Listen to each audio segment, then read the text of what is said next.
다 같이 묵상 기도하심으로 사랑교구 주간 구역연합예배 시작하겠습니다. 이은지 집사님, 우리를 위해 기도해 주시겠습니다. 사랑과 은혜가 풍성하신 하나님 아버지, 저희를 사랑하셔서 오늘도 주님의 은혜 가운데 살게 하시고 이렇게 아름다운 수성교회로 발걸음 인도하여 주심에 감사드립니다. 오늘도 세상을 살면서 많은 죄를 지었습니다. 다른 사람들을 시기 질투하고 감사하는 마음보다 불평, 불만이 많았습니다. 가족과 교회, 이웃을 위해 더 기도하지 않고 사랑으로 섬기지 못했습니다.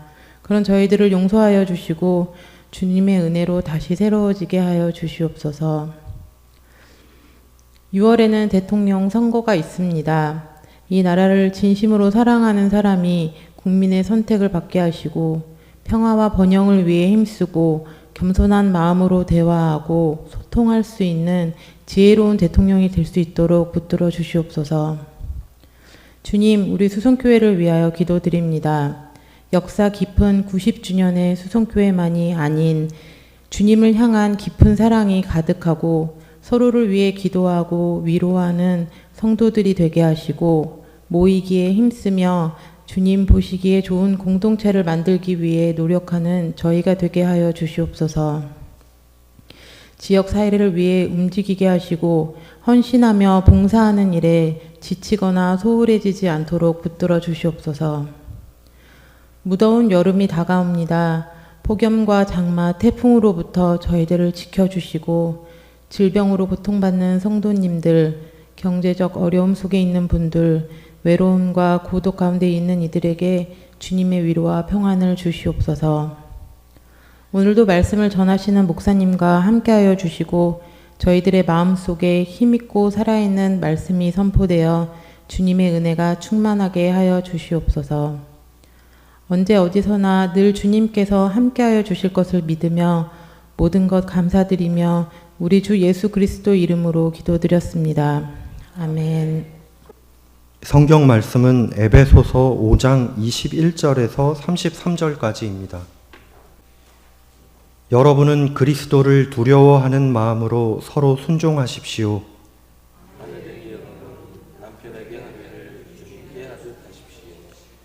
그리스도께서 교회의 머리가 되심과 같이 남편은 아내의 머리가 됩니다. 바로 그리스도께서는 몸의 구주이십니다.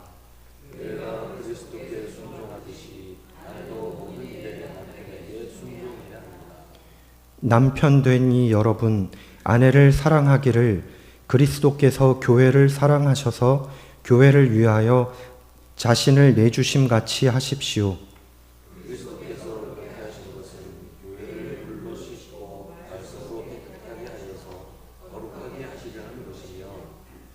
티나 주름이나 또 그와 같은 것들이 없이 아름다운 모습으로 교회를 자기 앞에 내세우시려는 것이며 교회를 거룩하고 흠이 없게 하시려는 것입니다.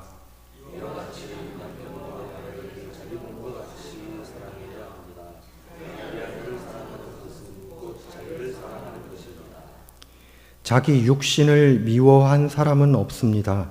누구나 자기 육신을 먹여 살리고 돌보기를 그리스도께서 교회를 그렇게 하시듯이 합니다. 그러므로 사람이 부모를 떠나 자기 아내와 합하여 그 둘이 한 몸이 되는 것입니다.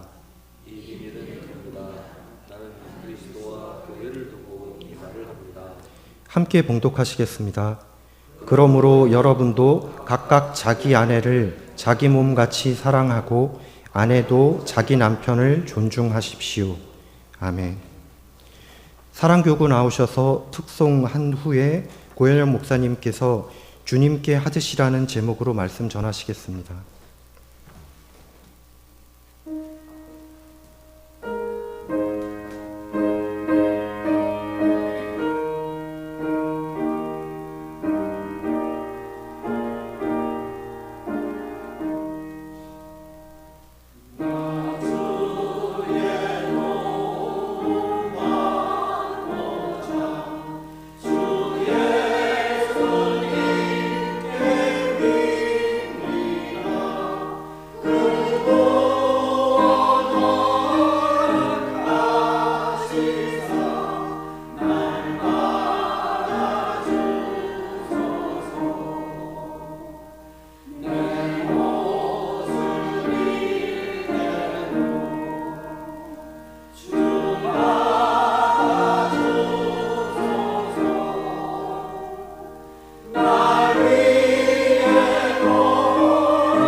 아멘. 에베소서 5장 22절부터 6장 9절까지 말씀은 가정생활 규범이라고 볼 수 있습니다. 5장 22절부터 33절은 아내와 남편의 관계에 대한 이야기고요. 6장 1절부터 4절은 자녀와 부모, 6장 5절부터 9절은 종과 주인의 관계에 대해서 이야기하고 있습니다. 이 에베소서는 교회에 대한 이야기를 하는 책이에요. 교회에 대한 말하자면 신학, 교리 그런 내용을 담고 있는 그런 책입니다. 그런데 교회 이야기를 하다 말고 왜 갑자기 가정생활 규범을 이야기하는 것일까요? 어떻게 보면 좀 생뚱맞다고 할 수도 있을 텐데요. 당시에는 이 교회와 가정이 지금보다 훨씬 긴밀하게 연결이 되어 있었어요.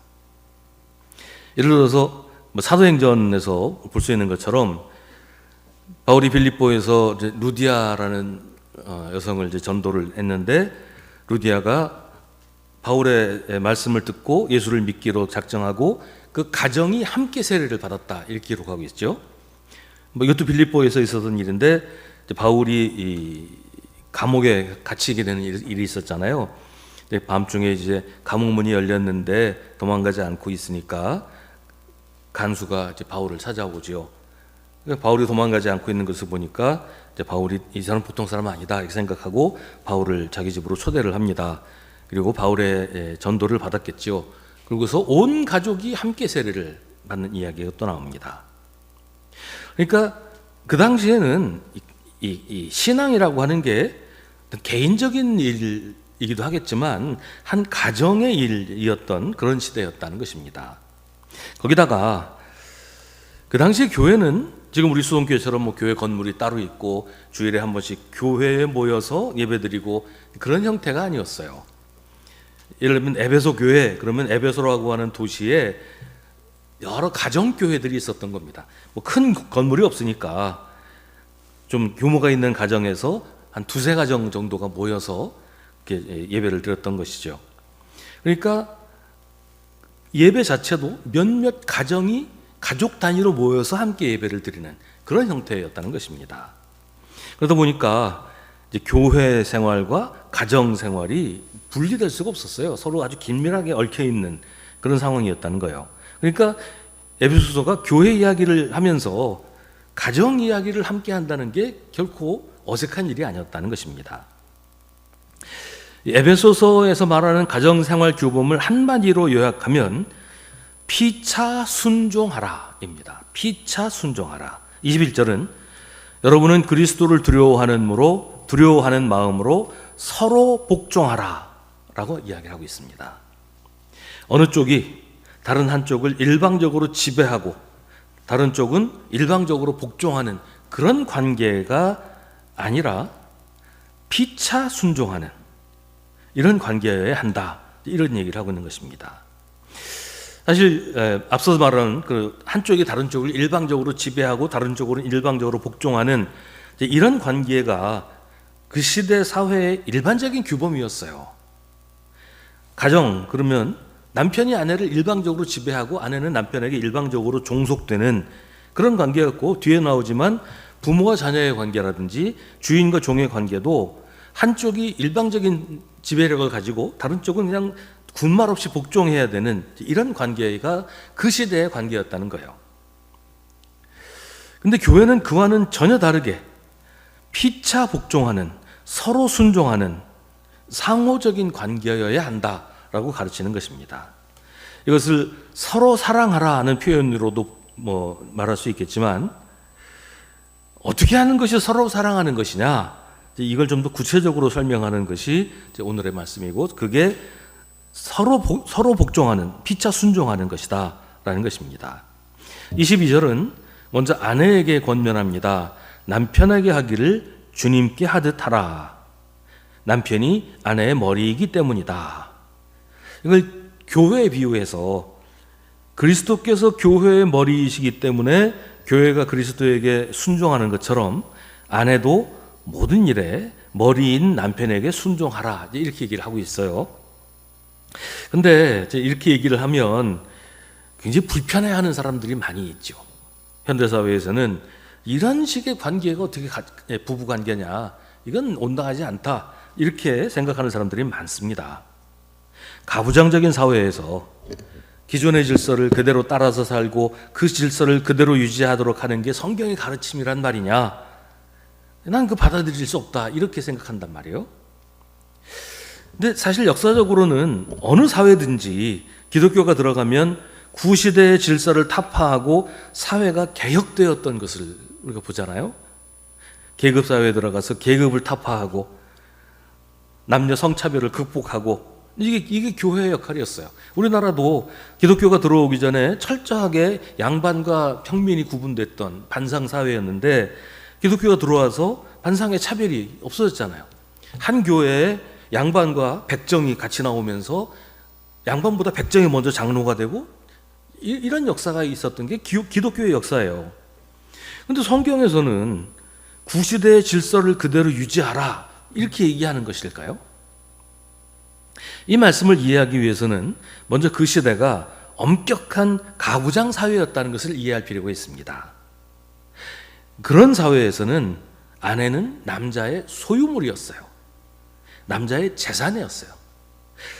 물론 로마의 황실이라든지 상류층 귀족 사회에서는 그 아내의 출신 가문에 따라서 남편보다 발언권이 훨씬 강한 아내들도 있었어요.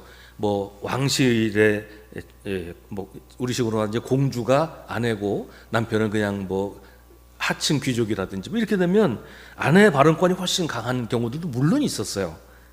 그러나 일반적으로는 그렇지 않았어요. 일반적으로는 아내는 남편에게 무조건 복종하는 그런 철저한 계급 사회가 가정에서도 이루어지고 있었다는 겁니다. 남편은 남편이면서 동시에 주인이었기 때문입니다. 그런 사회에서 아내가 남편을 대하는 것은 뭐 남편을 존중한다든지 뭐 남편을 배려한다든지 이건 아무 의미 없는 일이었어요. 그냥 시키는 대로만 하면 되는 거예요. 아내는 남편과 동등한 인격을 가진 주체적인 인격체가 아니라 남편에게 속한 보조적인 존재, 열등한 존재, 남편의 어떤 뭐 부속물 이런 정도였단 말이에요. 그러니까 아내가 남편을 뭐 배려한다든지 남편을 존중한다든지 이건 아무 의미 없는 일이었어요. 이게 그 시대의 아내의 지위였던 거예요. 그러다 보니 교회 안에서도 아내는 남편의 그늘 아래 숨죽이며 있어야 했습니다. 존재감이 없어야 정상이었어요. 그 사회로 보면. 근데 성경은 그렇게 하지 말라고 하는 겁니다. 그게 옳다고 하지 않습니다. 성경은 아내들에게 남편에게 하기를 주님께 하는 것처럼 하라고 합니다. 이 말은 종이 주인에게 하는 것처럼 하라는 말과는 전혀 다릅니다. 종이 주인에게 하는 것은 요즘 뭐 흔히 하는 말로 하면 영혼이 필요 없어요. 그냥 뭐 대답만 네네 하고 시키는 것만 하면 되잖아요. 뭐 창의적으로 고민해서 어떻게 하면 좀 더 잘할까? 이거 아무 쓸데없는 일이었어요. 시키는 대로 하면 되는 거죠. 근데 우리가 주님을 대하는 것은 이런 것과는 전혀 다릅니다. 우리가 주님을 대하는 것은 인격적인 존재가 다른 인격적인 존재를 대하는 것입니다. 우리 마음으로 주님을 사랑하고 우리 마음으로 주님을 존중하면서 우리 마음에서 우러나와서 따르는 것, 이게 주님께 순종하는 것이에요. 주님이 계급적으로 나보다 높은 계급에 있으니까 지시하는 대로 시키는 대로 뭐 아무 생각하지 않고 그냥 복종만 한다, 이런 관계가 아니란 말이죠. 아내가 남편을 대하는 것이 교회가 그리스도를 대하는 것처럼 하라 하는 것은 남편은 무조건 옳고 무조건 진리이고 무조건 절대적이기 때문에 복종하라, 그런 말이 아닙니다. 인격 대 인격으로 남편을 존중하고 사랑하는 마음으로 대하라는 것이에요. 교회와 그리스도의 관계란 어떤 것일까요? 그리스도는 교회를 가장 사랑하는 분이지요. 교회를 위해서 자신의 생명을 내어주신 분이 그리스도이십니다.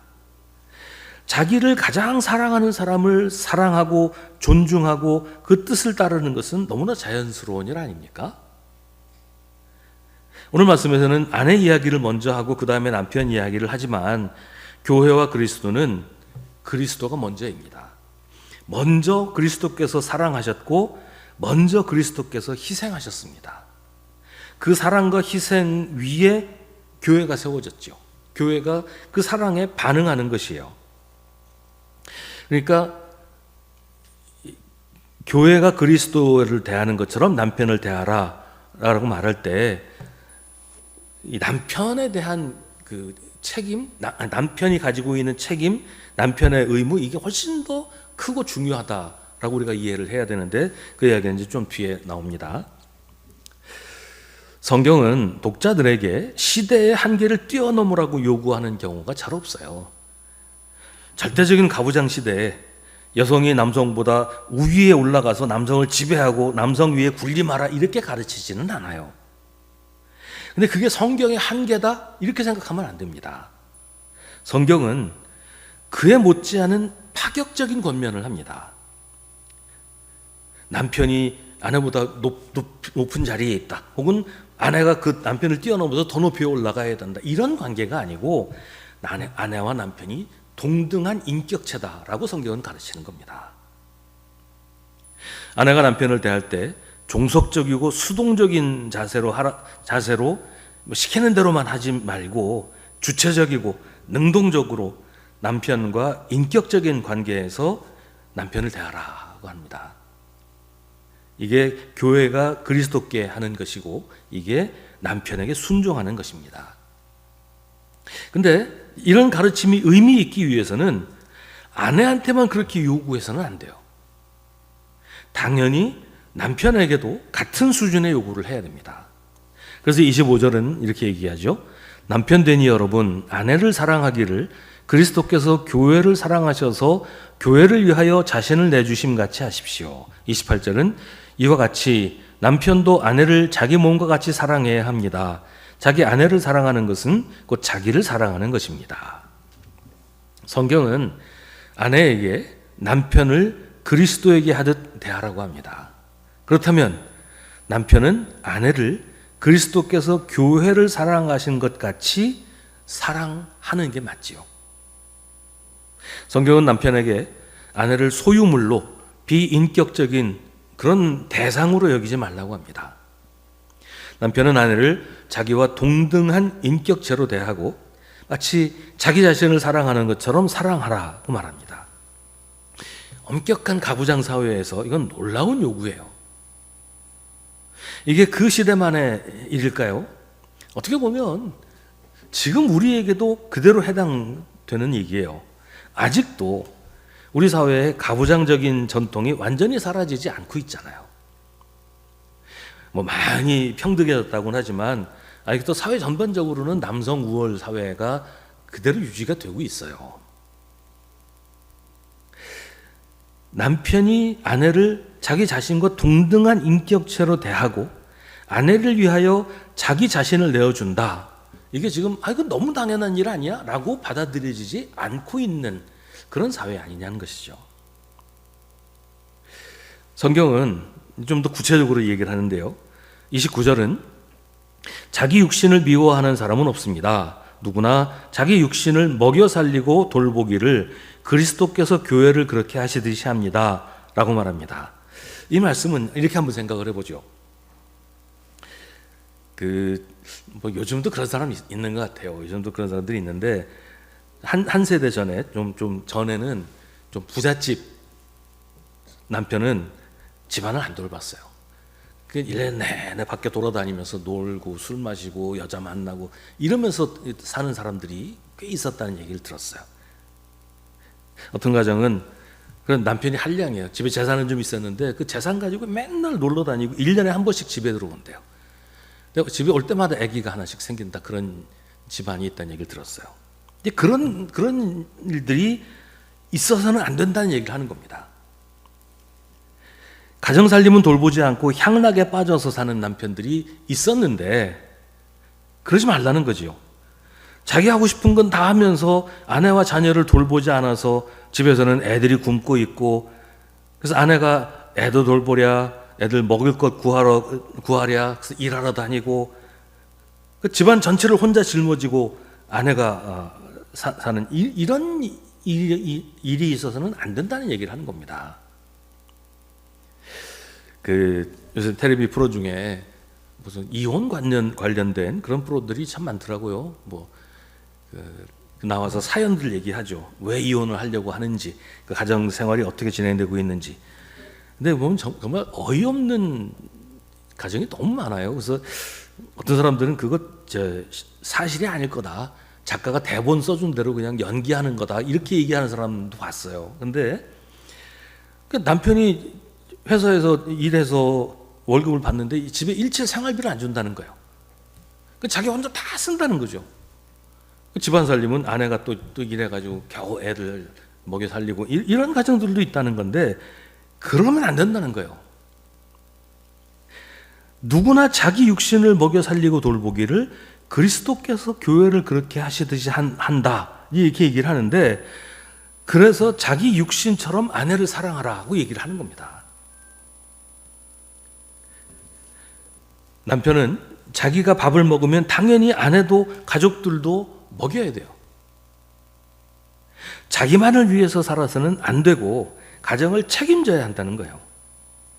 자기를 치장하고 꾸미는 남편은 당연히 아내도 꾸며주고 자녀들도 보살펴야 한다는 거예요. 성경이 왜 이런 얘기를 하겠어요?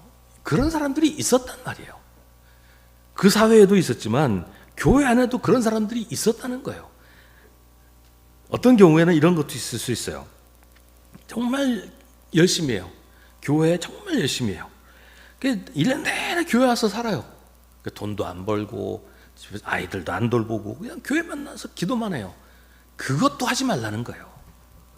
책임을 지라는 거죠.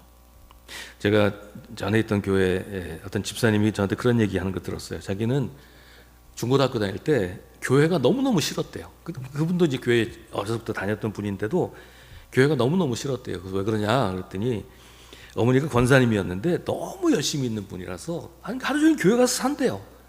아침밥도 안 차려주고, 집에 와도 어머니가 집에 있은 적도 없고, 밤늦게 집에 돌아오니까 밥도 안 차려주고 혼자 자기가 다 해서 먹었다는 거예요. 자기는 그때 교회를 너무너무 미워했다, 그런 얘기를 하는 걸 들었어요. 그건 안 된다는 겁니다. 그건 신앙 좋은 것도 아니고 열심히 있는 것도 아니고 잘못하는 거라는 거예요. 오늘 성경은 말합니다. 누구나 자기 육신을 먹여 살리고 돌보기를 그리스도께서 교회를 그렇게 하시듯이 합니다.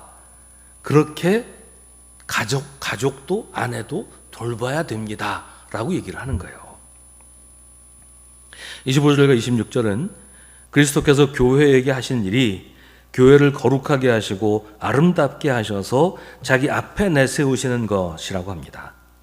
그리스도께서 자기 자신을 위해서 사시지 않고 교회를 위해서 사셨던 것처럼 남편도 자기 자신을 위해서 살지 말고 아내를 위해서 그리고 가족을 위해서 살라고 하는 겁니다. 성경은 아내에게 남편에게 순종하라고 일방적으로 지시하지 않습니다. 어쩌면 남편에게는 더 무거운 요구를 하지요. 아내에게 대하여 그리스도가 하시는 것처럼 하라. 우리를 구원하신 분이 하신 것처럼 아내를 대하라. 필요하다면 십자가로도 질 각오를 가지고 아내를 사랑하라 하는 겁니다. 물론 이 말씀은 그렇게까지 심각하게 받아들일 필요는 없겠지만, 다만 그때와 같은 박해와 순교의 시대에 내가 살겠다고 아내를 죽게 하는 비겁한 남편이 되지 말라는 겁니다. 아내를 살리려고 아내를 대신해서 순교할 각오 정도는 해야 된다는 이야기를 하는 겁니다. 이게 피차 순종하는 것입니다. 어느 한쪽이 일방적으로 지배하는 관계도 아니고 어느 한쪽이 일방적으로 복종하는 관계도 아닙니다. 서로 사랑하고 서로 순종하는 관계가 그리스도인의 부부 관계라고 성경은 말합니다. 성경은 여기다 이제 한 가지 이야기를 더 하는데요. 30절과 31절은 우리는 그리스도의 몸의 지체입니다. 그러므로 사람이 부모를 떠나 자기 아내와 합하여 그 둘이 한 몸이 되는 것입니다 라고 합니다. 요즘에 캥거루족이 늘어나고 있다, 그런 기사를 본 적이 있어요. 자녀가 장성하고 나서도 부모의 품을 떠나려고 하지 않는다는 거예요. 경제적으로 독립이 안 되니까 뭐 집도 구하기 힘들고 나이가 많이 들어서도 부모의 그늘 아래 남아 있으려고 한다는 건데 이건 개인적인 문제는 아니라고 봐요. 사회 전체의 문제죠. 그만큼 경제 수준이 따라주지를 못하니까 결혼도 못하고 애도 못 낳고 이런 분위기가 계속 이제 번져 나간다는 거예요. 뭐 어떻게 보면 뭐 핑계다 이렇게 생각할 수도 있겠지만 이제 그런 사람들이 점점 늘어난다는 게 꼭 개인의 문제로만 해결할 수는 없잖아요. 근데 한편으로는 이거에 대해서 부모의 책임도 무시할 수가 없어요. 자식을 정서적으로 독립시키지 않고 끝까지 내 품 안에 두려고 하는 부모의 집착이, 부모의 욕심이 자녀들을 캥거루족으로 만든다는 거예요. 자식이 대학생이 되고 군대를 가고 취직을 해도 부모가 다 챙기려고 한다는 이야기 들은 적이 있어요. 제가 전에도 이야기했지만 제 친구가 지금은 이제 다 은퇴를 했는데 대학 교수하는 친구가 이제 성적 매길 때, 학기 말에 성적 매길 때가 되면 엄마들한테서 그렇게 전화가 온대요. 우리 아이 학점 잘 달라. 우리 아이 학점이 왜 이거밖에 안 되냐. 엄마한테서 전화가 그렇게 온대요. 그래서 그 친구가 한 번은 이제 엄마가 전화 오면 무조건 F다 뭐 그랬던 적이 있다고 그랬는데 얘기하려면 직접 네가 해라. 왜 엄마가 전화를 하게 하냐. 뭐 그런 얘기죠. 군대도 그렇대요. 군대도 중대장, 대대장한테 엄마들이 그렇게 전화를 한대요. 저는 전에 들은 얘기는 이제 취직해서 회사를 다니는데도 회사의 과장, 부장한테 엄마가 그렇게 전화를 한다는 얘기를 들은 적이 있어요. 이런 부모가 자식을 캥거루족으로 만드는 거죠. 부모와 자녀가 서로 독립적이지 못하면 결국은 어느 한쪽이 다른 쪽의 짐이 될 수밖에 없어요. 그럼 문제가 생길 수밖에 없잖아요. 부모가 자녀에게 내가 너를 어떻게 키웠는데 라는 말을 하게 되는 순간 부모와 자녀의 관계는 이미 깨졌다고 봐야 될 겁니다. 이게 부모와 자식이 어느 순간에 독립하지 못하면 양쪽에 다 심각한 문제가 생길 수밖에 없어요. 이 부모와 자녀의 이야기는 에베소서 다음 부분에 나오니까 그때 좀 다시 하겠지만 오늘의 말씀은 사람이 부모를 떠나 자기 아내와 합하여 그 둘이 한 몸이 되었다는 겁니다. 서로가 서로를 책임지는 부부가 되어야 한다는 것이죠. 서로 사랑하고 서로 보살피는 관계가 부부라고 오늘 성경은 말합니다.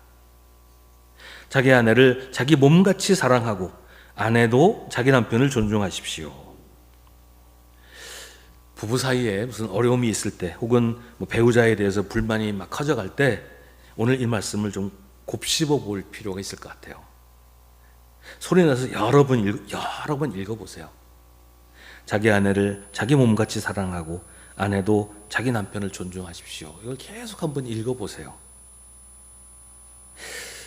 읽다 보면 문제가 뭔지 발견할 수도 있을 것이고 내가 어떻게 해야 될지도 깨달을 수가 있을 겁니다. 가정과 신앙은 별개가 아니에요. 바른 신앙은 가정에서도 적용돼야 돼요. 부부 사이에서도 바른 신앙 위에 바른 관계가 세워질 수 있죠. 근데 부부 사이의 바른 신앙이 뭐겠어요?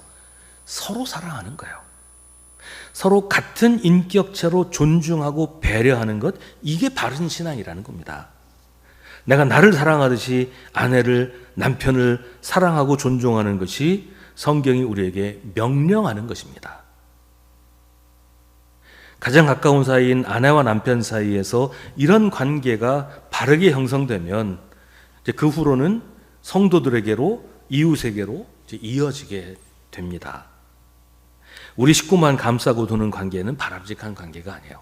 거기서 시작해서 내 이웃을 내 몸같이 사랑하라는 율법의 대강령이 사람을 대하는 우리의 기본적인 자세가 될 때 사람들 사이에서 하나님의 뜻이 이루어지게 될 것입니다. 기도하겠습니다. 하나님, 이 시대의 가정을 주님께서 붙잡아 주옵소서. 흔들리고 위기에 처한 가정들이 다시 회복되고 굳건해져서 우리 사회가 또 교회가 건강하게 세워지게 하여 주옵소서. 이기적인 욕심을 버리고 주님을 사랑하는 사랑으로 우리가 서로 사랑하게 하옵소서. 예수님의 이름으로 기도하옵나이다. 아멘. 하늘에 계신 우리 아버지, 아버지의 이름을 거룩하게 하시며 아버지의 나라가 오게 하시며 아버지의 뜻이 하늘에서와 같이 땅에서도 이루어지게 하소서.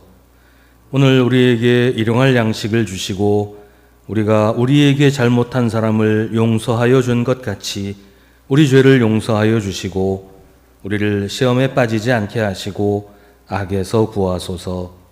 나라와 권능과 영광이 영원히 아버지의 것입니다. 아멘.